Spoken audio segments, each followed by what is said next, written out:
যে বাচ্চা কোনোদিন চোখে দেখতে পারতো না, হাঁটতে চলতে পারতো না, সেই দিনকে নাম জপ করে বাচ্চা অনেক পরিবর্তন হয়েছে, চোখে দেখতে পাচ্ছে।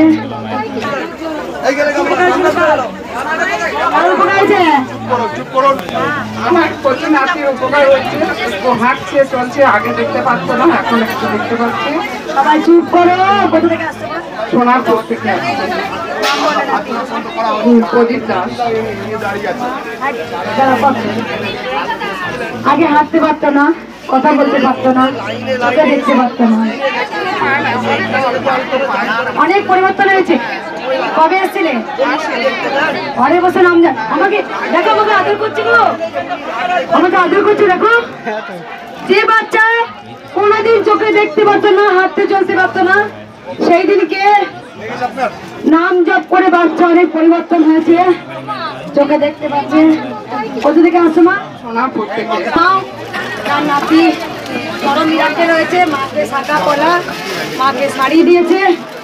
একবার সবাই বলুন জয়। মা তোমার কি উপকার হয়েছে? শাখা পলা মাকে কেন দিচ্ছ? আমি অনেক জীবন বেঁচেছে মা। ধরো বলো। পাড়ার লোক একটু মানে মারবে বলেছিল, এখন মাটা মাথা ছিল না গো।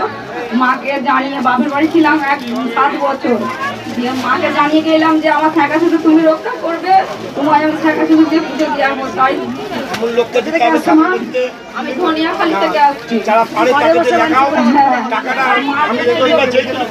মায়ের জন্য কাজী বাদান, মায়ের শাখা সিঁদুর ফিরিয়ে দিয়েছে মা, তাই জন্য নিয়ে এসছে।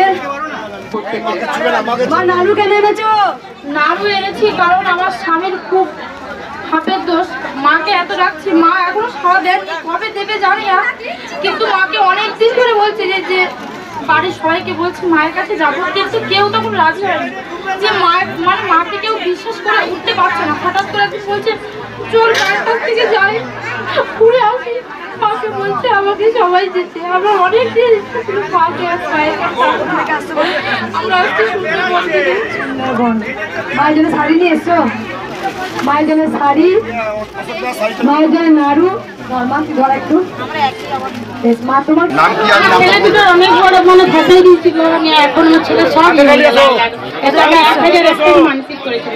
কোথা থেকে আসছো? আমি আসি চিঠি থেকে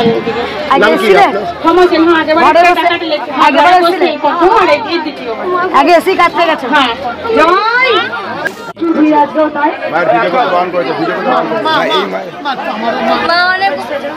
কি উপকার হয়েছে মা? মায়ের নাম জপ করে জবা ফুল পেটে লাগিয়েছি, ঠিক হয়ে গেছে। অ্যালার্জি ছিল? কোথা থেকে আসছিল? নবদ্বীপ থেকে। বয়স কত? 17 বছর বয়স হলো। প্রচুর গায়ে অ্যালার্জি ছিল, মায়ের নাম জপ করেছে, ভালো হয়েছে। তাই মায়ের একটা সুন্দর কৃষ্ণকালী মাকে এঁকেছে। কে পাকা নিয়ে এলো?